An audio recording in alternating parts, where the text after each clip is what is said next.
Tamil cinema நேயர்களுக்கு என்னுடைய அன்பு வணக்கம். வெல்கம் டு எம்டி திரை.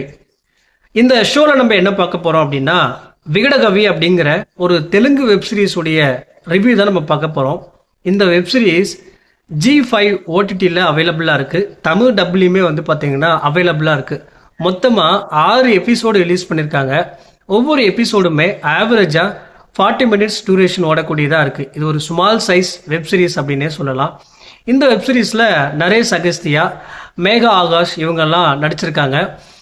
இந்த வெப்சீரிஸுடைய ஒன்லைன் ஸ்டோரி என்ன அப்படின்னா, ஒரு காட்டில் நடக்கக்கூடிய மர்மமான நிகழ்வுகளை வச்சு இந்த வெப்சீரிஸை எடுத்திருக்காங்க. இந்த வெப்சீரிஸினுடைய ஆரம்பத்திலேயே அந்த காடு இருக்கக்கூடிய ஊரை காட்டுறாங்க. அந்த ஊருடைய பேர் பார்த்திங்கன்னா அமரகிரி. அந்த காடு பார்த்திங்கன்னா நல்லமலை ஃபாரஸ்ட். அதாவது இந்த காட்டுக்குள்ளே போகிறவங்களுக்கெல்லாம் ஏதோ ஒரு மர்மமான விஷயம் நடக்கும். அதுக்கப்புறம் அவங்களுக்கு என்ன ஆகுது ஏது ஆகுதுன்னே தெரியாது. அப்படியே ஒரு குரூப் ஆஃப் பீப்புள் அந்த காட்டுக்குள்ளே போகும்போது அவங்களுக்கு என்ன ஆச்சு ஏது ஆச்சுன்னே தெரியாது. அதில் இருக்கிற பின்னணி என்ன அப்படிங்கிற விஷயமும் யாருக்குமே தெரியாது. இப்படியா போயிட்டுருக்கிற அந்த சூழ்நிலையில் அப்படியே ப்ரெசண்ட்டாக வந்தீங்க அப்படின்னா, ஹைதராபாத்தில் கதாநாயகன் ஒரு டிடெக்டிவாக வேலை பார்த்துட்டு இருப்பார். அவருடைய அம்மாவுடைய சிகிச்சைக்கு பணம் தேவைப்படுற காரணத்தினால இந்த டாஸ்க்கை எடுத்து அவர் பண்ணுவார். அதாவது அந்த ஊருக்கு போயிட்டு அந்த மர்மத்துக்கு பின்னாடி இருக்கிற பிரச்சனை என்ன அப்படின்றத கண்டுபிடிக்கிறதுக்காக அங்கே வருவார். அந்த அமரகிரி ஊரில் ஒரு ராஜ குடும்பம் இருக்கும். அந்த ராஜ குடும்பத்தில் இருக்கக்கூடிய பெண் தான் பார்த்திங்கன்னா மேகா ஆகாஷ். இந்த ராஜ குடும்பத்துக்கும் அந்த காட்டில் நடக்கிற அந்த பின்னணிக்கும் ஏதாவது சம்பந்தம் இருக்கா, கதாநாயகனுக்கும் அந்த ஊருக்கும் என்ன தொடர்பு இருக்குது, அந்த மர்மமான விஷயத்துக்கு பின்னாடி என்னென்ன மாதிரி பிரச்சனைகள் இருக்குது அப்படின்னு சொல்லி பல விஷயங்களை சொல்ல வர வெப்சீரிஸாக இந்த விகடகவி. இந்த வெப்சீரிஸில் நான் லைக் பண்ண விஷயம் என்ன அப்படின்னா, இந்த கதையுடைய ஃப்ளாட்.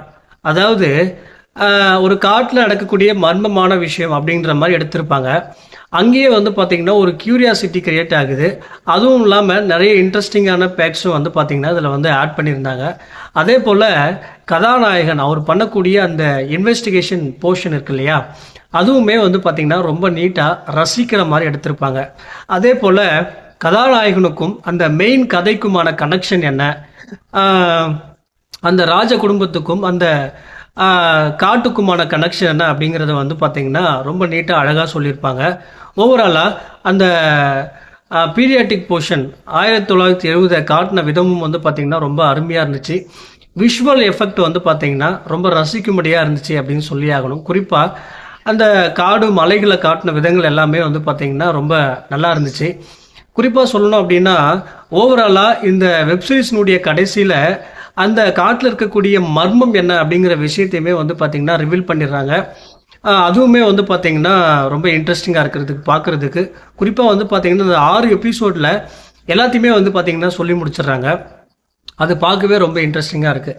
எனக்கு ட்ராபேக்காக பட்ட விஷயம் என்ன அப்படின்னா, ஒரு மர்மமான விஷயத்தை எடுக்கிறாங்க அப்படின்னா நம்மளுக்கு பார்த்திங்கன்னா திகில் எலிமெண்ட்ஸ் தான் பார்த்திங்கன்னா ரொம்ப இன்ட்ரெஸ்டிங் கொடுக்கக்கூடிய விஷயங்கள். அந்த வகையில் பார்த்திங்கன்னா ஆடியன்ஸை ரொம்ப சர்ப்ரைஸ் பண்ணுற மாதிரி எலிமெண்ட்ஸ் இதில் ரொம்ப இல்லை. ரொம்ப ஆர்டினரியான விஷயங்கள் தான் வச்சுருக்காங்க. இந்த வெப்சீரிஸுக்கு நான் கொடுக்குற ரேட்டிங்கு 5க்கு 3. அடுத்த விமர்சனத்தில் சந்திக்கலாம். நன்றி, வணக்கம்.